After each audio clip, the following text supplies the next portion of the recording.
Okay, Tommy Fury. Apparently I've got about 6 minutes. So is the fight going to last 6 minutes?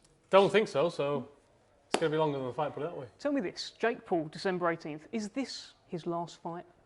Yes, 1,000,000%. Yeah. Unless he's completely stupid Yeah. and he wants a rematch. But I'm not saying that. This Silver can rob the bank twice, eh? Well, look, if things go your way, the way that you're probably planning out in your head, When things go my way. when things go your way. I guess your next 3 fights could be Paul, Yep. Paul, then the other Paul. Because then we I'd sail off imagine into the Logan. sunset Yeah, and there you then, go. Bon voyage. You're done. You're No. done. You know, I'm a true boxer, true professional. You know, you've seen me when I was 19 making my first debut. Professional, you know, coming through the amateurs. You know, I've done it the right way. This is my this is my living. It's my craft. And like I've just enlightened this, you know, whole thing. It's like me. I'm on Route 66. I'm in a big camper van, and I'm just stopping off to load up. I'm just stopping off here to load up my bank balance, and then we go on to titles, British, European, all that sort of stuff. Obviously, not in the near time for them, because them and they're dealing with class men. Here is a different scenario. You're dealing with a YouTuber who does whatever he does. I've not really watched him on YouTube. I think Sort of like pranks and stuff like that. He's having a laugh with we're Logan. dealing with a prankster, not a man who can severely hurt you in a boxing fight like Deontay Wilder. Well, let me ask you this then. You've just said it yourself. You're dealing with a prankster, right? You're dealing with someone who's maybe not an actual boxer, hasn't been doing it his whole life like yourself. So why are some people saying that this is the hardest fight of your career? Because they're thinking about the occasion and they're thinking about jealousy. And that's the hot topic right here. There's a lot of jealousy floating about.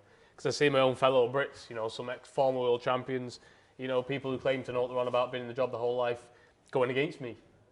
You know, now anyone with a pair of eyes can see, just off boxing technique in itself, that I've got the capability of destroying this man.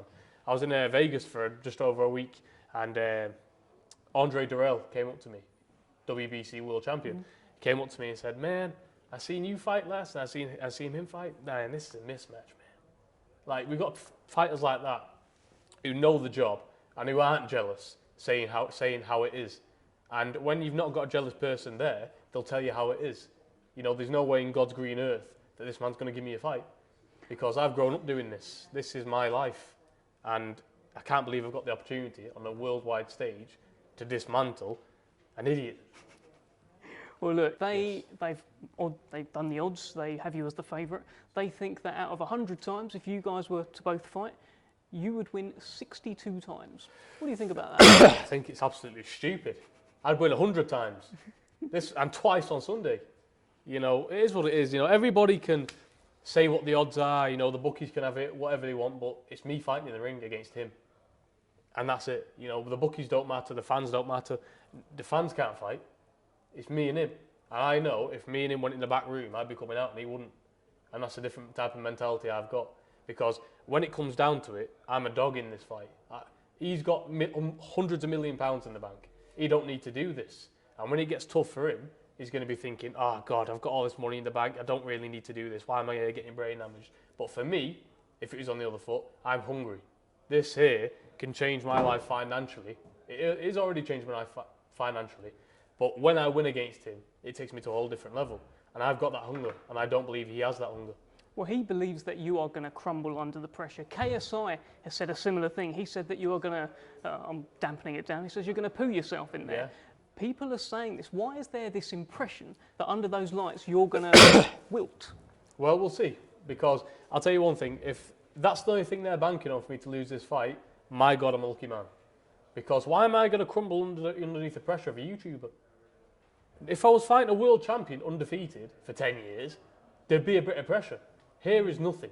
The only thing they're banking on is for me to get the shaky legs, get all twitchy before the fight, but that ain't happening. Because I know what I've got to do, and I've never trained like this before in my life. Mentally, physically, everything. Everything's ticked for this box. And they looked at my last fight, and thank God they look at my last fight. Keep looking at it, because all I'm going to say between me and you, Dev, and the camera and the millions watching this, you have to do certain things to get certain fights, if you know what I'm trying to say to you. So, if they've been stupid enough to fall for that trap, I'm sitting here right now, which means they have, let them keep watching that fight. Because I'm going to come out like a different caged animal for this fight. Because I've got the fight that I wanted. Knocking his sparring partner clean out would have got this fight? No, he'd have ran a million miles. This game's about brains, and I've got a lot more brains than him, clearly, because I've got my fight. Well, it looks like you've set the trap. You've got the fight, December 18th, BT Sport box office. It's happening.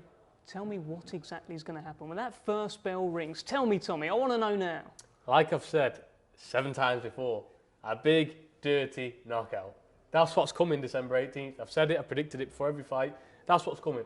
I'm going over here. I'm not going over here for a points win or a tippy-tappy about. Think I'm going to let this go to points? Definitely not. I'm going here for a highlight reel knockout on a bum. And then I'm going to come back here, enjoy my Christmas, put my feet up, and enjoy my family. I'm just looking forward to it. Smiles all around in training camp, smiles all around now. And I can't wait for that because everybody who's saying he's going to crumble himself, please, tune in December 18th and you'll see what I do with this man. Well, final thing, Tommy, that's Jake Paul over there. he's watching this interview. He thinks, oh, Tommy's looking good in that suit. He's probably think he's going to knock you out. Yeah. What do you want to tell him? Can I get up? Yeah, you can get up. Yeah. Get up. That's what I'm going to do with him. A straight right, straight on that big jaw. Have you ever seen Scream, the horror film? Yeah. His jaw resembles the mask. Yeah. It's like this. Yeah. So when I get over there, it's impossible to miss. I'm going to detonate straight on him. And you're going to see him sparkle and not getting up. Because I'm not playing boxing here. I'm going over there to knock this man clean out. Because he's talked a lot. He's said a lot of things. He's brought a lot of people into it. So I hope on December 18th, you can back it up, my friend. Because I'm coming, and I'm coming to win. And it's not rigged this time. You can be knocked out, like you couldn't be in your other fights. So when that happens, you're going to see what happens. So just please, don't get the jitters. Turn up. Because I'd like you to turn up to this fight. Because it's a great fight for me. An easy fight for me. And a good payday for me. Merry Christmas, sir.